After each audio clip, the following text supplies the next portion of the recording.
Hello and welcome back to hardreset.info. In this video, I will show you how to fix Ghost Touch problem for the Redmi Pad 2 Pro. Let's begin!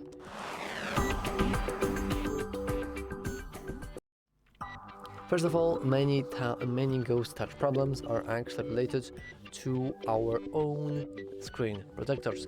So, if you have recently installed a new one and you are struggling with it, you probably want to make sure that it's indeed legit.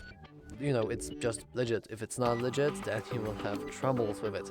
However, if you have already tried that, for example, if you've made sure that you have no new screen protectors installed recently, you can always just clean your screen.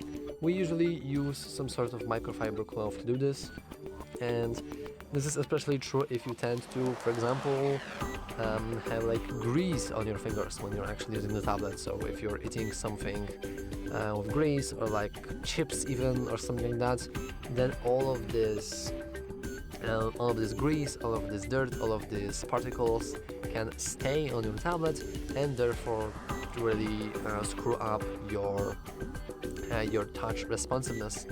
However, in terms of software, there is one thing that you can check out. We can go into settings, and in the settings you want to scroll all the way down. Then head into additional settings, go into accessibility, and go into the last tab, physical. And here we have the touch and hold delay and also time to take action. You generally want to make sure that if you go here, this is set to short, because otherwise you will have this weird touch responsiveness thing. However, if you're really struggling, you could actually bump this value up, but I believe that this is only related to the touch and hold UI, not to the touches themselves, unfortunately. But anyway, that's all for this video. If you found it useful, make sure to leave a like, subscribe, and as always, thanks for watching. See you next time.